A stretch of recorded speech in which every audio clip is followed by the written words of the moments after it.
Bonsoir à tous, bienvenue au musée Vaudou. Donc, je suis Adeline Beck, administratrice du musée.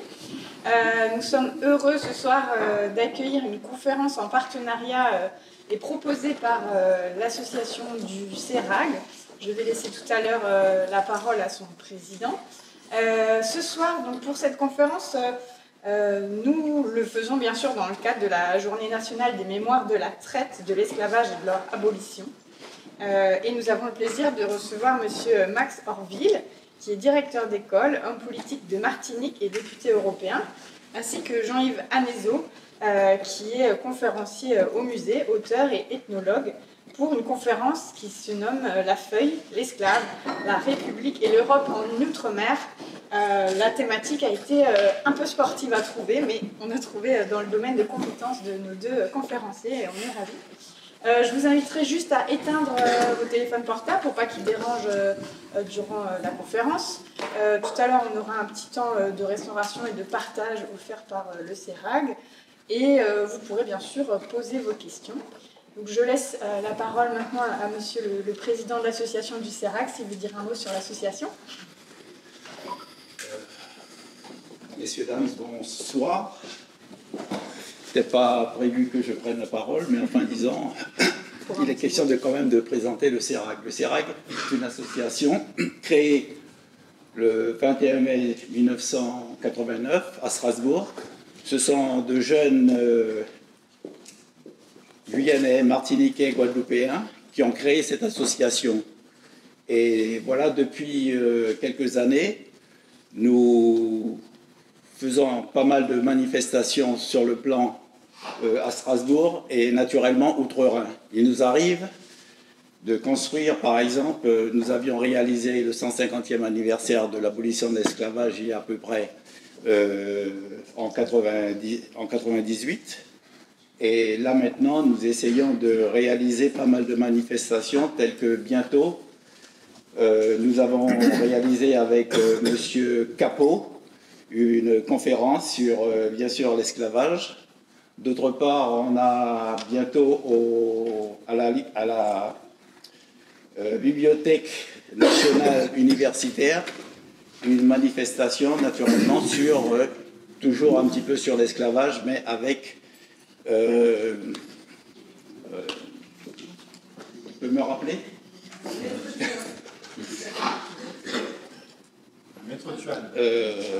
La Guadeloupéenne. La Guadeloupéenne. Qui est douce. Ça y est. J'ai un trou, je suis désolé. La presse solitude de Guadeloupe, voilà. Donc, notre association, si vous voulez, à Strasbourg, essaie toujours de tenir un cap bien prévu. Et maintenant, je peux donner la parole à, je ne sais pas à qui de deux. Alors, on va tirer au sort. Non, c'est moi. Non, c'est moi. C'est moi qui démarre. Bonne conférence. Voilà. Alors, je démarre. Allez, merci. Merci, monsieur le président du CERAG. Merci aussi à Elisabeth pour leur invitation. Moi, je suis ravi toujours d'intervenir alors dans le cadre du musée, bien sûr, mais aussi devant vous pour parler de ce qui est ma passion. Là, en l'occurrence, je me suis inspiré d'un ouvrage que j'ai écrit il y a 3 ans, sur l'utilisation des végétaux dans la liturgie du vaudou, puisqu'on est au musée vaudou, vous l'avez constaté. Alors, je dois parler plus fort. Est-ce que vous m'entendez ? Alors, la question qu'on va se poser ce soir, c'est quel bouleversement... Est-ce que ça va ? Le micro, c'est pas pour vous, c'est pour filmer. Ah bon, d'accord. Est-ce que vous m'entendez ? Alors, je vais essayer de forcer un peu la voix, c'est ça ? D'accord. Quel bouleversement impliqua l'esclavage dans l'utilisation des végétaux nécessaires aux pratiques religieuses et médicinales. Et on verra tout à l'heure que ces pratiques médicinales sont toujours d'actualité. Dans les cultes des orishas et des vaudous. Alors moi, je vous propose de porter le regard dans un premier temps en Afrique, puis en second lieu en Amérique et aux Caraïbes. Enfin, nous nous intéresserons au rôle fondamental qu'eut l'attachement à ces éléments fondamentaux de la nature liés aux pratiques liturgiques dans la résistance et les rébellions des esclaves, chose dont on parle peu. En Afrique, dès le XVe siècle, les grands mouvements expansionnistes des Occidentaux ont modifié les usages des plantes dans les pratiques religieuses africaines des cultes des Vodou, mais pas seulement. Du fait de leur implantation en différents points d'Afrique, de leur prise de possession des territoires américains, de la mise en place systématique de la traite des esclaves et enfin de la colonisation de la totalité du continent africain. L'importation, l'exportation des plantes alimentaires entre les deux grands continents, de part et d'autre de l'Atlantique, se sont peu à peu imposées. Puis s'organisa ce qui fut fondamental pour les populations d'esclaves en Amérique, l'importation des quelques plantes nécessaires à la bonne exécution des rituels religieux. Je dois dire entre parenthèses que pour les populations qui ont été esclavagées et qui sont arrivées sur les territoires américains, évidemment, la déchirure spirituelle a été très forte et elle s'est ajoutée évidemment à la déchirure de la perte de famille, la perte de repères, etc. Ça a été l'une des déchirures importantes, cette déchirure spirituelle et religieuse. Alors l'autre influence qu'on a peu commentée de nos jours et qui concourra à l'importation des végétaux asiatiques et européens en Afrique, fut celle des mouvements des Arabes. Alors, ils s'éloignèrent très tôt dans l'histoire des côtes africaines vers l'Inde et l'Asie. Razzia, traite transsaharienne, la corollaire, bien sûr, activités commerciales diverses, guerres de conquête et de conversion à l'islam se sont perpétuées jusqu'à la fin du XIXe siècle, en générant des mouvements qui furent les vecteurs de la propagation de l'ouest vers l'ouest, de l'est vers l'ouest et du nord au sud des végétaux asiatiques et méditerranéens en Afrique. Je n'ai reporté que 8 espèces de végétaux d'origine asiatique ayant un emploi liturgique décrit dans mon lexique général sur les 1148 espèces qui y sont recensées. Donc on voit bien que malgré tout, les plantes d'origine africaine restent importantes pour l'utilisation liturgique. L'arrivée des Blancs agit comme un élément modificateur, modifiant à jamais la pensée religieuse africaine et vaudou en particulier. Cette pensée s'est réorganisée profondément et à jamais, comme le note Roberto Pazzi, dès le premier débarquement des Portugais en 1472.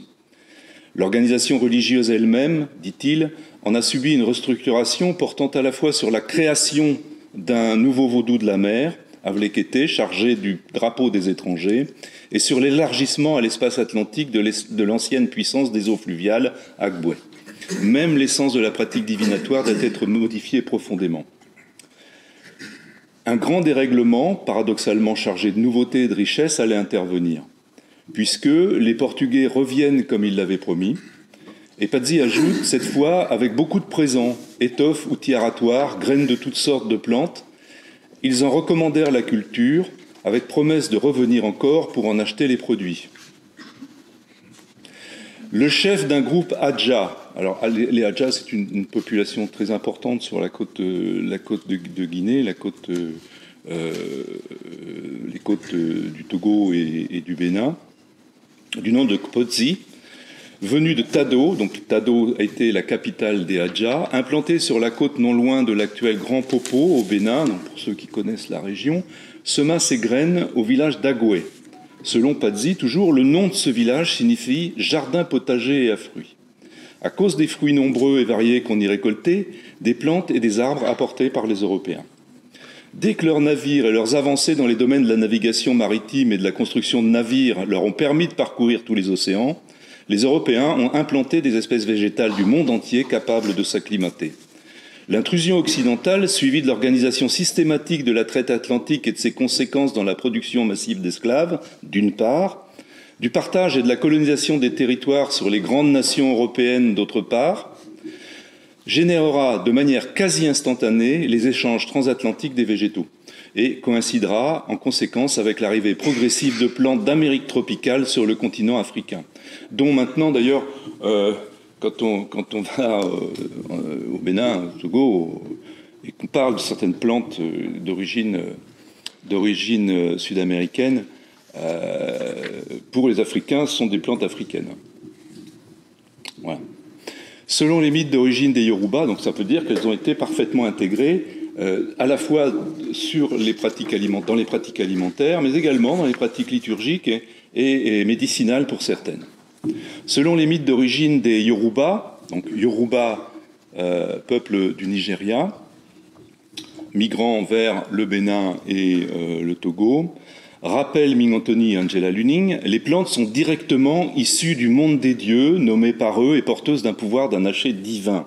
Donc ça, c'est fondamental pour comprendre le caractère prégnant et l'importance de ces plantes dans la vie spirituelle et également dans le secours qu'elles pouvaient apporter aux esclaves. Les implantations de nouvelles plantes ont donc bouleversé quelques traits fondamentaux de la pensée religieuse des cultes, on l'a déjà dit, modifiant et enrichissant la liturgie. Donc on peut dire oui qu'elles ont enrichi la liturgie, allant même, pour répondre aux nouvelles interrogations, à l'émergence de nouveaux vodouns, créés grâce également à l'implantation de ces nouvelles plantes. Cette adaptation démontre l'enracinement très profond de la pensée religieuse des populations du golfe de Guinée comme fondement de l'organisation culturelle et sociale.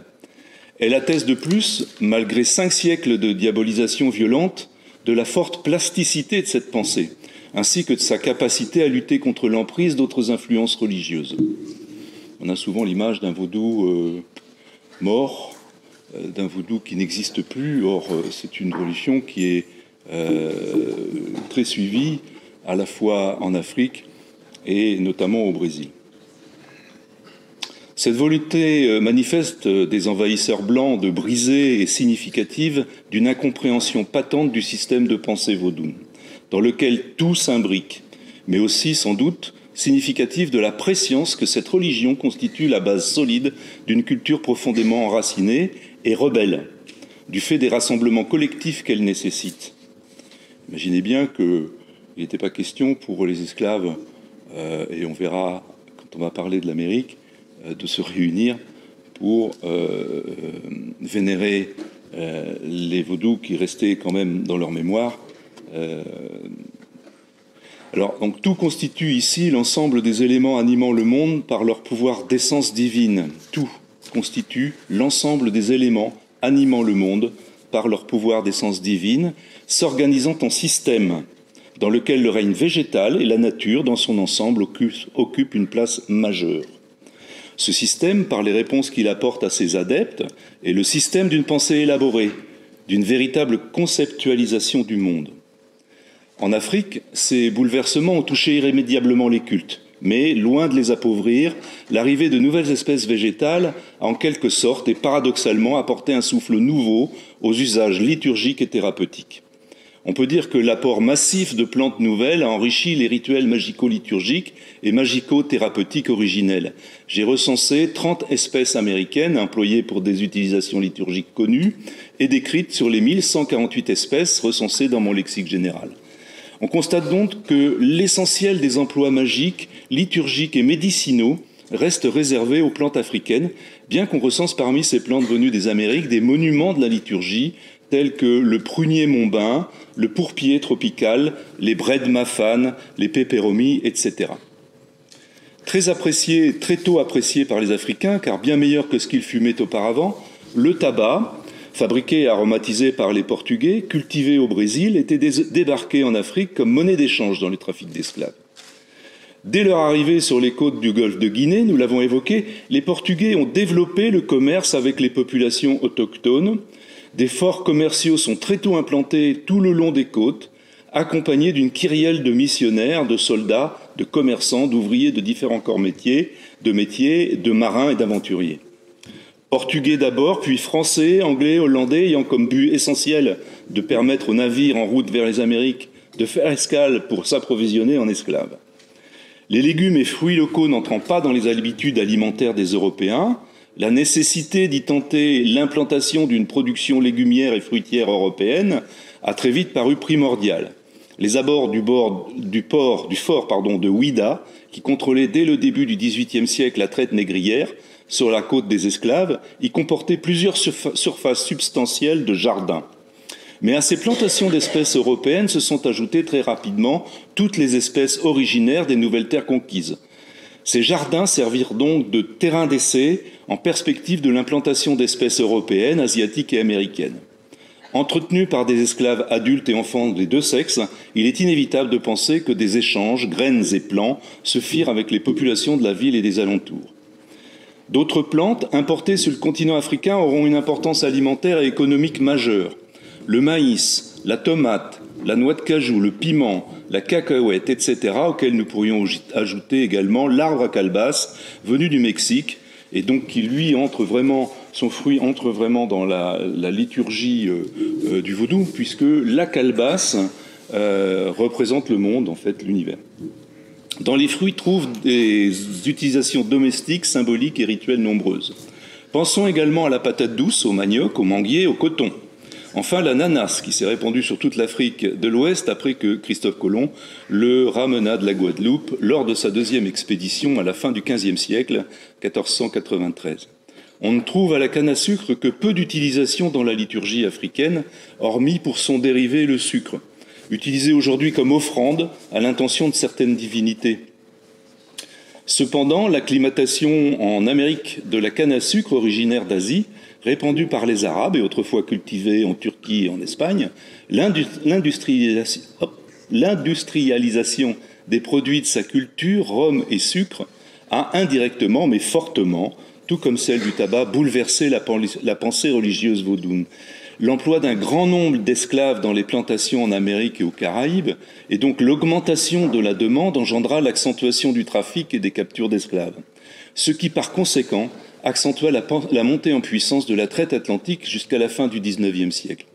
Rappelons que, selon les estimations les plus récentes, la population des pays africains concernés par le trafic esclavagiste aurait diminué de 60% pendant les 4 siècles de la traite, et que cette population n'a pu retrouver sa situation démographique antérieure que dans la deuxième moitié du XXe siècle.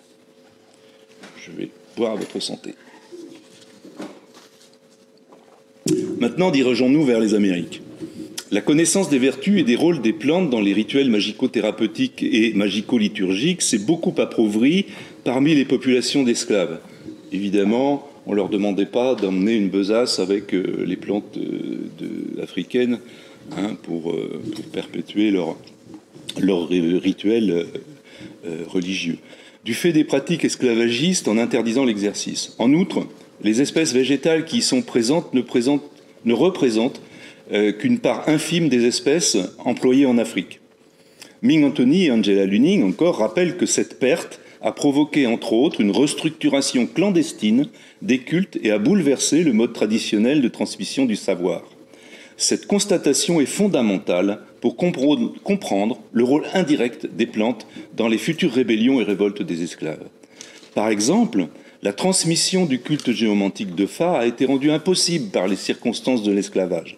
Quand on sait, pour qui connaît le vaudou, l'importance de la géomancie par le Fa, on comprend la frustration que cela a généré, entraînant son absence au Brésil et son appauvrissement sensible en Haïti. Alors il est nécessaire de distinguer les territoires et leur peuplement. En Guadeloupe et en Martinique, du fait des origines des populations africaines, débarquées très peu de Djédjé et de Yoruba, par contre beaucoup plus de Congo et d'Angola, du fait des origines des populations africaines débarquées, les cultes rendus aux orishas et aux vaudous ne se sont pas développés, ou très peu, et de manière très marginale. En Haïti et à Cuba, on note l'implantation forte d'esclaves Yoruba et de Congo, dont le culte ont été influencés par les pratiques amérindiennes, complémentées par une forte prédominance des petits blancs venus d'Europe, pour la plupart catholiques et perclus des croyances magiques et sorcellaires en cours dans les campagnes bocagères. Soit paysans pauvres ayant monnayé leur traversée pour venir faire fortune dans les plantations, qui travaillaient dans toute leur vie pour rembourser ce voyage, soit marins exclus par leur état de santé ou déserteurs qui profitaient des escales pour fuir le bord de bateaux devenus leur enfer. Ces mélanges aboutirent au culte de la Santeria à Cuba et des vaudous en Haïti, fortement colorés de christianisme. Au Brésil, Les pensées religieuses des populations pratiquant les cultes des orishas et des vaudous se sont rapprochées d'autres croyances et donc d'autres populations. Djédjé, alors les Djédjé c'est les fonds. Et les Yoruba, les Congos, les Amérindiens, les chrétiens et les spirites blancs. On comprend de suite le caractère factueux que pu prendre ces rapprochements aux yeux des esclavagistes, surtout lorsque, nous le verrons, s'ajoutèrent à eux le désir prégnant de reconstituer sur le sol américain les bois sacrés, indispensables à l'exécution des cultes. C'est dans les bois sacrés que se trouvent les mânes des ancêtres, et c'est dans les bois sacrés, autour des arbres sacrés, que l'on rend les hommages aux divinités. Ces compénétrations sont à l'origine de l'Ubanda et du candomblé brésilien. Revenons sur deux grandes influences dont il est peu question en général, mais qui doivent être soulignées. D'une part, l'influence amérindienne, issue de la rencontre d'esclaves en fuite et de populations indigènes, qui s'exprime entre autres dans l'un des grands principaux cultes ubandistes de la Cabocla de Jurema, arbre détenteur du puissant esprit de la forêt. On notera à ce propos la proximité des croyances de part et d'autre de l'Atlantique dans les cultes des deux puissants esprits de la forêt que sont Ohasi, divinité yoruba, et Jurema, divinité amérindienne. D'autre part, l'influence des populations Angola et Congo, dont les cultes au Onso pour ces dernières montrent des similitudes de représentation autant que fonctionnelles avec les fétiches des populations des régions bordant les côtes du golfe de Guinée. L'implantation et la persistance des cultes vaudous en Amérique, malgré les barrières imposées par les esclavagistes, l'éloignement de la terre africaine et de ses savoirs ancestraux, l'absence quasi entière des espèces végétales utilisées dans la liturgie et dans lesquelles les médecines traditionnelles sont imbriquées, marquent avec force l'impérieuse nécessité pour les populations d'esclaves de prolonger et de cultiver leur religiosité. Témoignage d'une expression douloureuse qui souligne une saisissante tentative de cicatriser les déchirures et les plaies ouvertes dans leurs pensées religieuses. Ainsi, par exemple, la figure sacrée de l'Iroko, arbre sacré par excellence, est, malgré son absence sur le territoire brésilien, vénérée par l'entremise du gardien de son culte qui porte le même nom africain de Loco. Nous soulignerons l'implantation, malgré les interdictions et les difficultés, de plantes liturgiques africaines indispensables à la pérennisation des pratiques cultuelles au Brésil. On citera par exemple, indispensable à la pérennisation des pratiques cultuelles au Brésil, on citera par exemple, j'ai relu la même phrase, pardon, on citera par exemple significatif, l'indispensable, mais vous m'excuserez je pense, hein, voilà. On citera par exemple significatif l'indispensable hysope africaine, protectrice et purificatrice quant à la noix de kola, fondamentale dans la liturgie des cultes yoruba, puisqu'elle est le fixateur de la parole, le moteur agissant du pouvoir de lâcher. Elle a été introduite dès la moitié du XIXe siècle au Brésil et a fait l'objet d'un trafic de contrebande entre les deux continents. Ce sont uniquement, en effet, les noix mûries sous le soleil d'Afrique qui doivent servir d'offrande aux dieux. Pour finir, nous nous devons de porter une attention particulière sur le rôle des bois sacrés. Un autre acte d'importance fondamentale fut l'installation des forêts sacrées indispensables au culte, malgré les interdictions, dont les transgressions risquaient de se voir sévèrement punies, et la concentration des esclaves dans les grands centres urbains. Donc, malgré ces deux faits-là, on a pu voir l'installation de forêts sacrées. Il ne peut s'agir, si l'on s'en tient au cadre de la liturgie africaine, que de forêts sauvages. Car un ensemble de plantes cultivées ne peut avoir le caractère éminemment sacré d'un lieu où s'exercent toutes les potentialités de l'énergie du monde, spirituelle, liturgique et médicinale, spécifiques aux plantes sauvages.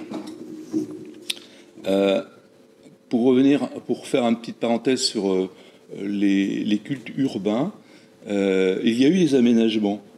Donc on a planté dans des pots, dans des jardins, autour des temples, des plantes pouvant servir à la liturgie, sans se préoccuper de cette idée que la forêt sacrée doit être sauvage. Donc on a fait une petite entorse pour continuer à pratiquer les cultes. C'est pourquoi, alors, en se servant de ces refuges et de refuges aux esclaves marrons, de nombreux bois et forêts furent investis et sacralisés. Il faut rappeler que le rôle des caboclos brésiliens dans les importantes luttes qu'ils menèrent contre le pouvoir blanc. Caboclos, c'est des esclaves en fuite de toutes origines, population Congo et Yoruba beaucoup, puisque à Bahia notamment, il y a eu une très forte esclavagisation de Yoruba jusqu'à la fin du XIXe siècle. Tous ceux qui partaient rejoignaient ces caboclos. Il pouvait y avoir des populations allant jusqu'à 150 000 personnes, difficiles à déloger dans les forêts primaires, et d'ailleurs, qui élisaient un roi. Il y a eu des rois d'origine Congo comme ça, dans certains caboclos. Il faut rappeler le rôle des caboclos. 2 lieux conséquents par leur surface situés dans le périmètre de la forêt atlantique furent sacralisés jusqu'à nos jours au Brésil. Il y a la Mata Gansa, parc privé, bien protégé, appartenant à un adepte, et le parc Sao Bartolomeu, excusez-moi l'accent brésilien, parc public peu protégé et peu à peu négligé par les adeptes. Il semblerait néanmoins que l'on revienne sur ce peu de protection et que les choses soient prises en main. Il y a environ 40% de plantes d'espèces exogènes qui ont été implantées dans ces forêts sacrées. Et voilà, on retrouve maintenant, regroupés en associations, très actives dans la préservation de l'environnement et attachés à rappeler l'implication de leurs ancêtres dans la lutte contre l'esclavage. Les descendants des caboclos repeuplent aujourd'hui ces lieux sacrés de plantes et d'arbres afin qu'ils se régénèrent. Et je souhaite leur rendre hommage ici, puisqu'ils ont un double rôle de mémoire et rôle de préservation de l'environnement. Voilà. Alors, pour en finir sur les bois sacrés, on se remémorera de plus qu'à Saint-Domingue, l'appel à l'insurrection dans la nuit du 14 août 1791 s'est produit dans un bois sacré, le bois Caïman, investi par des esclaves marrons lors d'une cérémonie réunissant des adeptes et leurs autorités des cultes vaudous. On pourra utilement à ce sujet se référer à l'article de Jean Prismars dans la revue d'histoire des colonies de 1954. Si certains sont intéressés, je pourrais vous redonner les références. En conclusion, les plantes restent intimement intégrées à l'énergie globale du monde dans l'univers mental des hommes pratiquant les religions de la nature et des ancêtres. Et donc elles sont un des éléments moteurs du fonctionnement du monde. Elles concentrent en elles les énergies potentiellement génératrices du chaos ou de l'harmonie. C'est pourquoi elles sont particulièrement indispensables au culte, contribuant aussi aux soins thérapeutiques, tant leurs pouvoirs sont élevés. Dans le vaudou, les forces qui prévalent à la dispensation des soins ne peuvent être dissociées de leurs usages strictement magico-liturgiques, pour la simple raison que chacune d'entre elles, nous l'avons évoqué, détient une part de l'énergie du monde propre à un ou plusieurs vaudous. En effet, l'énergie des orishas, comme celle des vaudous, est considérée comme l'énergie pure de la nature. Bien que quelques plantes amérindiennes trouvent leur utilité thérapeutique en Afrique, c'est indéniablement sur le plan liturgique que la plupart d'entre elles se sont imposées. On peut rappeler d'ailleurs que, comme la médecine de l'Égypte antique, les plantes n'ont le pouvoir thérapeutique qu'associé aux incantations magiques formulées par la voix humaine.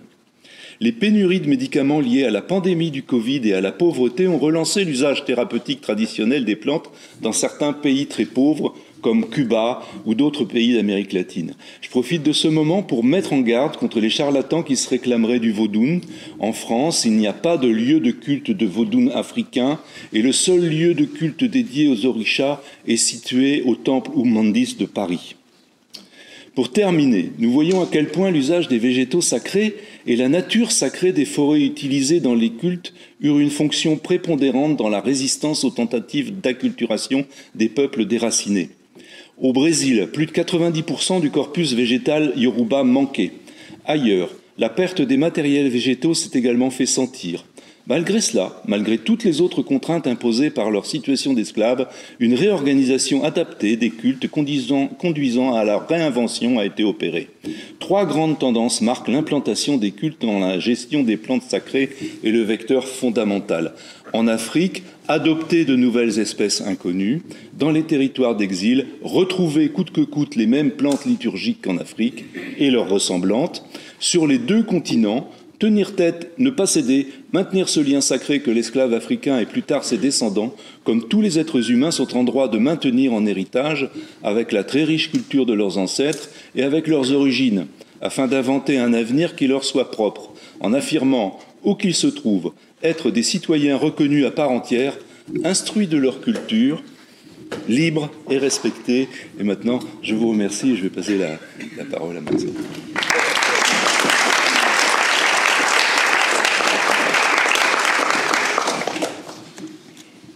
Merci. Je ne serai pas aussi brillant que l'orateur que je viens d'entendre. Ça m'a permis surtout de bien connaître, enfin de mieux connaître nos plantes et leurs origines également.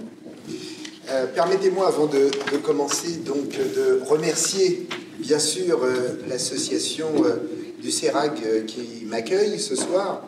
Et merci pour toutes les actions menées par cette association depuis tant d'années. D'après ce que j'ai compris, il y a eu beaucoup d'actions relatives à l'esclavage et à la présentation de cette période douloureuse.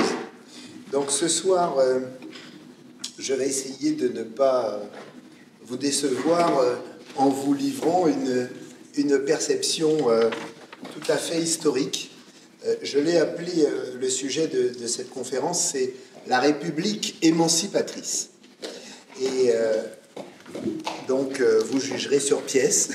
J'essaierai de vous donner surtout des éléments d'histoire. J'ai en face de moi un contradicteur averti.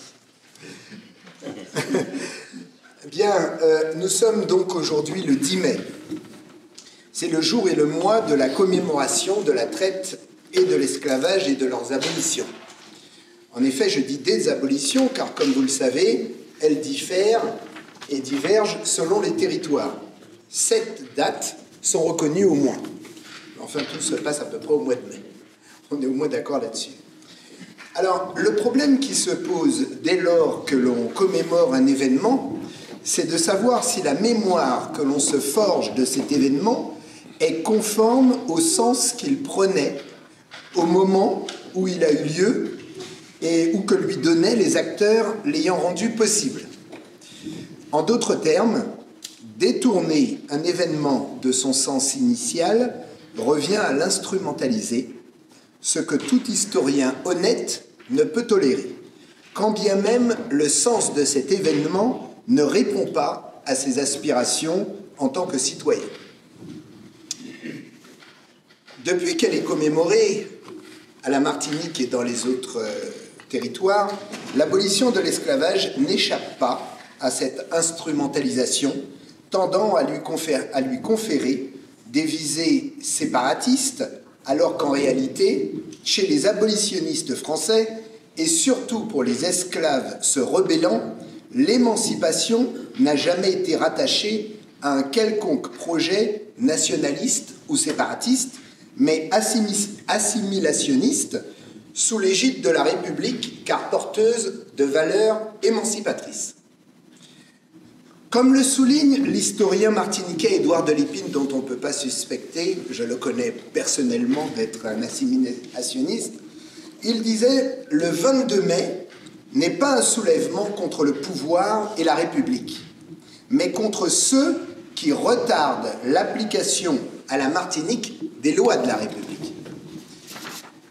On peut certes déceler dans un écrit de Schellcher lui-même, mais surtout dans l'action de Marie-Léonard Sénécal en Guadeloupe, des perspectives séparatistes à plus ou moins long terme. En effet, dans son ouvrage intitulé « Des colonies françaises, abolition immédiate de l'esclavage », paru en 1842, Schellcher déclare « En examinant la position des Antilles au milieu de l'océan, groupées toutes entre l'Europe et l'Amérique, En regardant sur la carte où on les voit presque se toucher, on est pris de la pensée qu'elles pourraient bien un jour constituer ensemble un corps social à part dans le monde moderne. Petite république indépendante, elles seraient unies confédérativement. Cela ne se fera peut-être pas dans 1, dans 2, dans 3 siècles. Il faudra avant que les haines de rivalité s'effacent pour qu'elles s'unissent et s'affranchissent tout ensemble de leurs métropoles respectives. Mais cela se fera parce que cela est naturel. Toutefois, dans le même ouvrage, il considère que traiter de l'abandon possible de la Guadeloupe et de la Guyane ou de l'abandon des départements des Vosges et du Cantal, c'est un tout. Marie-Léonard Sénécal fut un homme de couleur, guadeloupéen, accusé d'incitation à la guerre civile, d'incendie, de séparatisme et de vouloir répéter en Guadeloupe les événements de Saint-Domingue. Les témoins à charge lui ont même attribué la création d'un drapeau révolutionnaire. Condamné aux travaux forcés à perpétuité en octobre 1851, Sénécal fut déporté au bagne de Cayenne. Libéré en 1862, il fut banni du territoire français et des colonies et s'installa à Haïti. Les préoccupations nationalistes ou séparatistes sont globalement absentes et même irrecevables tant chez les esclaves martiniquais insurgés du 22 mai 1848 que chez les abolitionnistes locaux ou de la métropole. Au contraire, tous associent émancipation et promotion des valeurs et principes républicains au sein de la nouvelle société devant éclore une fois la liberté acquise. Chez les abolitionnistes de la métropole, cela se lit dès la préparation de l'émancipation. Ainsi, dans le premier rapport sur le travail de la commission d'abolition, qu'il remet au gouvernement provisoire en avril 1848, Schellcher écrit « Les colonies régénérées rentrent dans la grande famille et il est juste qu'elles jouissent sans délai du droit de représentation à l'Assemblée nationale. Ceci se traduisit dans les faits puisque le décret posant le principe de l'émancipation et instituant la commission d'abolition datant du 4 mars 1848 est suivi de celui daté du lendemain 5 mars octroyant aux colonies une représentation à l'Assemblée nationale. De même, chez les esclaves libérés, la volonté d'être intégrés à la nouvelle République après leur émancipation ne fait aucun doute. De fait, selon Pierre Dessalles, dès la proclamation de l'abolition le 23 mai, les nouveaux affranchis manifestent leur joie au cri de « Vive la République, vive la liberté » et des pavillons tricolores pendent à toutes les fenêtres. On porte la boutonnière à 3 rubans. Même chez les blancs créoles, les béquets, partisans de l'abolition, cette intégration n'est pas remise en question. On en veut pour preuve la proclamation de Louis-Thomas Husson, directeur provisoire de l'Intérieur, aux cultivateurs esclaves, publiée en français et en créole, le 31 mars 1848. Abandonnant les positions autonomistes traditionnelles de sa classe, Husson ne fait aucune allusion à une quelconque séparation de la Martinique à la France dans son adresse. Au contraire, il écrit, alors je vais vous le faire en français parce qu'il écrit en créole, hein. Je peux le parler créole aussi si vous voulez, mais bon, je préfère traduire de... Louis-Philippe n'est plus le roi. En créole, c'était Louis-Philippe, pas roi encore. C'était lui qui était qu'à... Bon, bref, vous avez compris. C'est lui qui entravait votre libération. Il voulait que chacun se rachetât, tandis que la République paiera pour tout le monde à la fois. Vous êtes toujours esclave jusqu'à l'arrivée de la loi. Dès lors, le général Rostolan m'enverra vous dire « La liberté est arrivée, vive la République ». J'aurais pu, encore une fois, vous la donner en créole, mais bon, je voulais que tout le monde comprenne bien. En somme, les mêmes mots, ce sont les mêmes mots que les esclaves se libérant 2 mois plus tard, ce qu'il a dit. S'il est vrai que ce texte est fortement empreint de toute une démarche paternaliste envers les esclaves, il n'en demeure pas moins que l'utilisation du créole répond aussi à une démarche démagogique. C'est parce qu'il a conscience d'un impact populaire et qu'il pressent son prochain besoin politique des cultivateurs nègres, qui seront sous peu des électeurs, que Louis-Thomas Husson use du créole en complément du français, nous dit Lambert Félix Prudent. En ce sens, Husson se place résolument dans une logique de conquête des institutions démocratiques dont il sait leur installation imminente dans les colonies à l'instar de la métropole. Il n'est donc pas question pour lui, comme pour les autres, esclaves ou abolitionnistes, de séparation avec la France, mais bien d'intégration de la Martinique à la République. Car l'abolition, consacrant la lutte pour la liberté, accordait aussi la citoyenneté aux nouveaux affranchis au sein de la République. Cet acte d'émancipation confère ainsi à l'abolition de l'esclavage dans les colonies françaises une différence majeure et fondamentale par rapport à celles opérées dans les colonies anglaises en 1833 et espagnoles en 1886. Ces deux métropoles, en libérant les esclaves de leurs colonies, ne leur octroyèrent ni citoyenneté, ni placement sous un quelconque régime similaire à celui en vigueur chez elles. Pourtant, la citoyenneté de 1848 n'octroyait pas l'égalité complète des droits, notamment en matière institutionnelle. Les colonies françaises de la Caraïbe ne bénéficiant pas du même statut constitutionnel, des mêmes lois et de la même administration que la métropole, et restaient en fait des terres d'exception. De ce fait, au lendemain de l'abolition, le thème de l'assimilation des colonies, dont les origines et les bases remontent à la période révolutionnaire, est complètement occulté pendant la période de réaction qui s'opéra après la période révolutionnaire. Et il réapparaît dans le discours colonial à la faveur du retour de la République et de l'abolition de l'esclavage, faisant de cette période le creuset du discours assimilationniste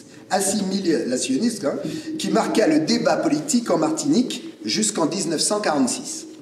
Le 19 mars de cette année-là, en effet, les députés des vieilles colonies, c'est comme ça qu'on les appelait avant, décrochaient le vote de la loi de départementalisation.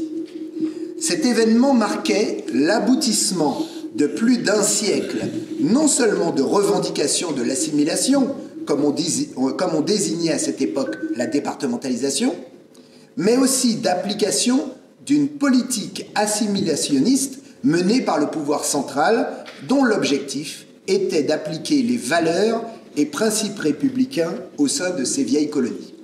En d'autres termes, la République, en assimilant, se faisait émancipatrice. Incontestablement, c'est dans le modèle schellcherien de réorganisation ou de régénération des sociétés coloniales post-esclavagistes que se forge le discours assimilationniste émancipateur après l'abolition. En effet, Schellcher ne faisait pas de l'abolition une fin en soi, mais le début d'une ère nouvelle pour les colonies. Une ère de prospérité, disait-il, dès les premières lignes de son ouvrage de référence des colonies françaises, abolition immédiate de l'esclavage. Émancipation des Noirs, tel est notre premier vœu. Prospérité des colonies, tel est notre second vœu. C'est la foi en ce second vœu qui guida toute l'action politique de Schellcher sur les questions coloniales au cours de la longue carrière qu'il connut après l'abolition. Cette prospérité souhaitée par Schellcher prenait forme dans un projet de réorganisation socio-économique des colonies dont le volet institutionnel préconisait une assimilation totale de ces dernières à la métropole. Le projet schellcherien proposait aussi une réorganisation complète de la société coloniale après l'abolition. Cela devait se concrétiser par le biais des 13 autres décrets qui accompagnaient le décret d'abolition du 27 avril 1848. Les anciens esclaves vivraient selon des principes nouveaux pour eux, libres, ils toucheraient un salaire pour leur travail, pourraient constituer une famille en se mariant légalement et leurs enfants iraient à l'école. Citoyens, ils pourraient exercer leurs droits civiques lors des consultations électorales, notamment. Cette réorganisation impliquait donc l'application des acquis républicains dans les colonies et de ce fait l'usage dans les colonies des mêmes lois régissant la métropole. En somme, elle impliquait l'assimilation des vieilles colonies au département français, ce qui leur conférerait le statut de département d'outre-mer. Selon René Acqueyen, historien martiniquais, Schellcher aurait utilisé ce terme pour la première fois dans son ouvrage « La vérité aux ouvriers et cultivateurs de la Martinique » paru à Paris en 1849. Mais il semble que l'abolitionniste l'ait utilisé également dès 1833 dans son ouvrage « De l'esclavage et de la législation coloniale » en affirmant que les colonies sont autant de départements français. Axe majeur du projet schellcherien, l'assimilation avait pour objectif d'intégrer les colonies dans le domaine du droit privé et du droit public en vigueur en métropole et de mettre fin à toutes les inégalités. Il s'agissait de les inclure dans le projet républicain élaboré pour la métropole. En faisant des hommes libres, la République ne pouvait leur imposer d'autres lois que celles du droit commun, affirmait Schellcher en 1849. Dans le sillage de Schellcher, on trouvait la majorité des hommes de couleur qui aspiraient à prendre une part effective et active dans l'exercice du pouvoir politique et voyaient en l'application des principes républicains, donc de l'assimilation, le seul moyen d'y parvenir. Ce courant républicain de couleur était partisan de l'égalité et réclamait l'instauration des institutions démocratiques et républicaines dans les colonies. Il revendiquait une assimilation complète des colonies à la métropole. Les personnalités marquantes de ce courant étaient des membres de l'élite des gens de couleur, comme François-Auguste Périnon, ou des notables comme Pierre Pori-Papy, qui s'étaient déjà illustrés sur le front de l'abolition. Mais on y trouve aussi des hommes de couleur de conditions plus modestes, comme Louisy Mathieu en Guadeloupe ou Victor Mazulim en Martinique. À partir de 1848, sous l'impulsion des loges maçonniques, la Martinique, tout comme la Guadeloupe, connurent une floraison de clubs politiques, de banquets républicains et de réunions organisées par le courant républicain de couleur de tendance schellcheriste que l'on qualifiait alors de parti rouge. Ainsi, comme le souligne l'historienne Nelly Schmidt, en 1848, la revendication de l'assimilation coloniale dépassa le stade de principe pour accéder à celui de courant politique, synonyme de la tendance républicaine schellcheriste. Pour soutenir leur action, les républicains schellcheristes se dotèrent de journaux de propagande. Le Progrès paraît à partir de juin 1849 en Guadeloupe et La Liberté à partir d'avril 1850 à la Martinique. Ces journaux jouèrent un rôle déterminant non seulement dans la construction et la diffusion du discours assimilationniste localement, mais aussi dans l'émergence de cadres et de personnels politiques capables d'animer le mouvement. En effet, Jacques-Adélaïde Merland note à propos de la liste composant les actionnaires de La Liberté que c'est déjà le personnel politique de couleur des premières décennies de la Troisième République. On y trouve en effet les Duquesnay en premier lieu, mais aussi un Volney, un Victor Hurard, un Larcher, un Sévère, un Gaudissart jeune et les Desproges. Face à ce courant républicain de couleur de tendance schellcheriste, le parti de l'Ordre, animé par les anciens colons, s'oppose à l'introduction d'institutions démocratiques dans les colonies et refuse de partager le pouvoir avec les mulâtres. Héritiers directs des grands blancs du XVIIe siècle et de la période révolutionnaire, les partisans de ce courant affichent des positions résolument anti-assimilationnistes et préconisent pour les colonies une autonomie aussi large que possible. Écartés du pouvoir après les élections législatives d'août 1848, les colons trouvèrent un allié de poids en la personne de Cyril Charles Auguste Bissette, homme de couleur, ardent défenseur de l'abolition et victime du système judiciaire en vigueur avant l'abolition, mais en profond désaccord avec le camp schellcheriste. Son action est tout entière dévouée à la propagande anti-esclavagiste et à l'amélioration du sort des hommes de couleur en multipliant les publications, notamment la Revue des colonies, fondée en 1834. Sa brouille avec Victor Schellcher en 1845 lui valut d'être écarté de la commission d'abolition et à l'origine de la haine féroce que se vouèrent les deux hommes et leurs partisans. L'alliance de Bicêtre avec les colons se concrétise après son retour d'exil en avril 1849. Partisan de l'oubli du passé, dans le but d'appliquer une politique de conciliation entre toutes les races et toutes les classes composant la société post-esclavagiste.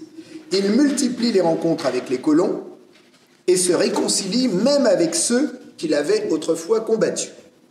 En matière institutionnelle, le credo de Bicêtre s'aligne sur celui de ses nouveaux alliés et s'oppose à celui des schellcheristes. Aux colonies, la question politique n'est pas et ne saurait être la question politique de la France. Sans doute les colonies tentent-elles de plus en plus à s'assimiler au département de la métropole, mais cela n'existe pas encore, proclame-t-il en 1850 dans son ouvrage « Réponse au factum » de M. Schellcher, intitulé « La vérité » paru à Paris. L'immense popularité dont jouissait Bicêtre auprès de la population martiniquaise à l'époque, en raison de son passé de martyr du système de l'époque esclavagiste, lui permit, aux élections législatives de juin 1849, non seulement de se faire élire, mais aussi de faire élire Augustin Pécoul, le représentant du Parti de l'Ordre, battu en 1848, c'est-à-dire des colons. Ces élections de 1849 marquent un recul du camp schellcheriste à la Martinique.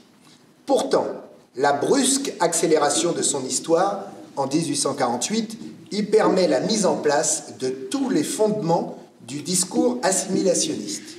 Désormais, à la Martinique, en Guadeloupe, cette idée fut étroitement liée aux principes républicains.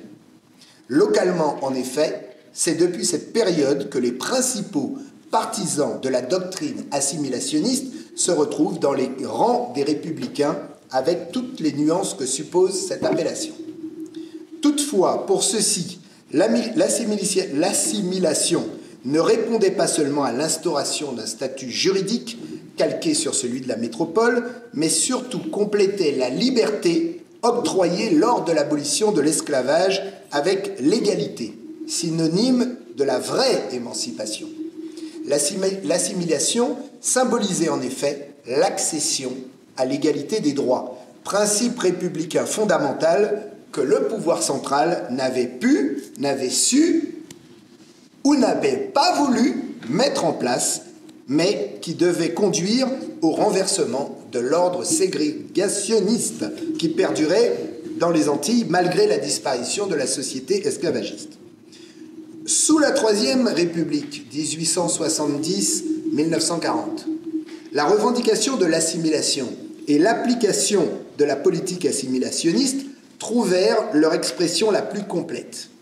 Ainsi, avant 1946, les appels visant à transformer la Martinique et la Guadeloupe en départements firent l'objet de nombreux rapports, projets de loi ou demandes de la part des principales figures ayant marqué la vie politique de ces deux îles sous la Troisième République. On peut citer pêle-mêle la proposition de loi des sénateurs Allègre, Martinique et Isaac Guadeloupe du 15 juillet 1890, le projet du ministre des colonies Jules Roche au Sénat en juillet 1891, la proposition des députés Achille René Boisneuf Guadeloupe et Joseph Lagrosière Martinique en 1915, la proposition d'Henri Lemery, sénateur de la Martinique le 25 janvier 1923. La revendication de l'assimilation, départementalisation, fut aussi maintes fois relayée par le Conseil général de la Martinique comme celui de la Guadeloupe. Globalement, le discours tenait à chaque fois aux mots formulés dans une résolution du 7 décembre 1882. Le Conseil général demande que la Martinique soit constituée le plus tôt possible en département français. À côté de ces déclarations, projets ou propositions émanant du personnel politique, la revendication de l'assimilation trouva un écho considérable au sein de la population avant 1946. Et il se mesure, par exemple, à l'occasion de la célébration de la fête du tricentenaire au rattachement de la Martinique à la France en 1935, qui donna lieu à de nombreuses cérémonies, expositions ou manifestations sportives auxquelles la population participa activement.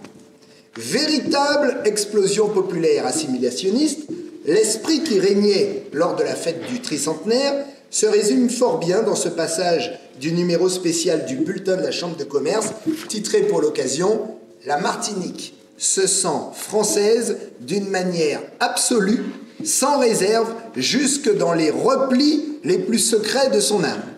Elle souffrirait comme d'une mutilation mortelle d'être arrachée à la communauté nationale.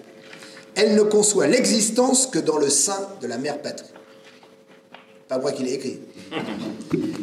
L'application d'une politique assimilationniste menée par le pouvoir central constitue ainsi un rouage essentiel du processus ayant conduit au vote de la loi de départementalisation et donc au renforcement des lois républicaines dans les vieilles colonies.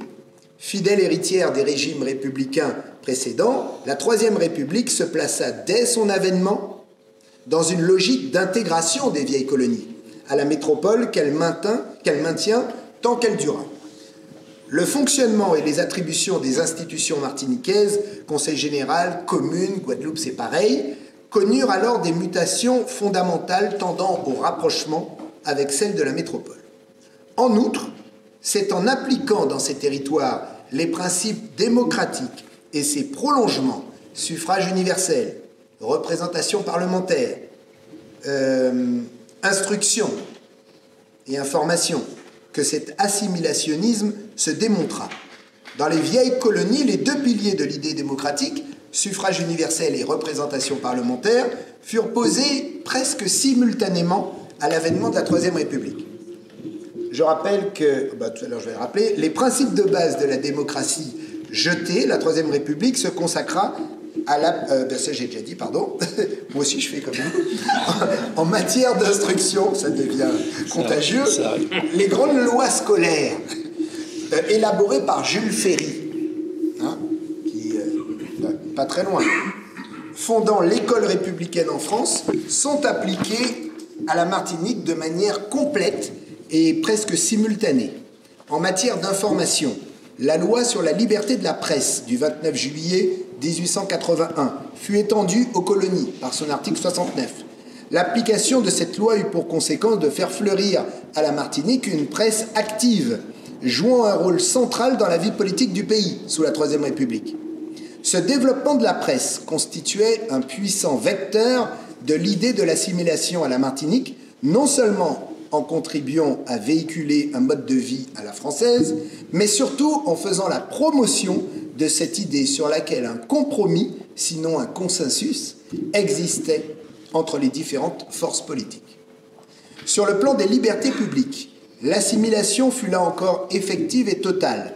Dès que les lois les régissant furent prises en France, la loi du 30 juin 1881 sur la liberté de réunion était applicable aux colonies représentées au Parlement, en vertu de l'article 13 de cette même loi. La liberté d'association fut reconnue aux colonies dans un premier temps par l'application de la loi du 21 mars 1884 sur les syndicats professionnels, modifiée par celle du 12 mars 1919, puis par l'extension de la loi du 1er juillet 1901 sur les libertés d'association. Vous connaissez cette loi. L'assimilationnisme de la Troisième République connut un point d'orgue avec l'égalisation des charges militaires. Elle était réclamée avec force et vigueur par la classe politique des mulâtres assimilationnistes pour qui payer l'impôt du sang signifiait être plus étroitement, plus rigoureusement, plus minutieusement français. Pour reprendre le mot de Marius Suard, donc, la loi du 15 juillet 1889 sur le recrutement de l'armée étendait le principe de l'obligation au service militaire. Ça, ils ne nous ont pas raté. Cette profusion de mesures assimilationnistes et la revendication de l'assimilation départementalisation ayant touché la Martinique avant 1946 n'avait certes pas encore conduit à la transformation des Antilles, Martinique et Guadeloupe, en départements. Toutefois, l'assimilationnisme dont fait preuve Aimé Césaire à cette époque, loin d'être simplement une requête due au hasard de la conjoncture politique, est une structure mentale qui s'inscrit dans la longue durée historique, pour reprendre le mot de Dominique Chathuan. Césaire lui-même ne s'y trompait pas. Le télégramme qu'il fit parvenir aux instances locales de son parti, le Parti communiste, au lendemain du vote de la loi de la départementalisation du 19 mars 1946, disait « Grande victoire pour classe laborieuse et fonctionnaire, assimilation obtenue, vive le Parti communiste ». Chers amis, j'en ai fini. Ce soir, l'argumentaire développé ici ne tient nullement à légitimer ni à faire l'apologie et la propagande d'un quelconque courant assimilationniste actuel ou à faire perdurer celui qui a pu exister dans le passé proche.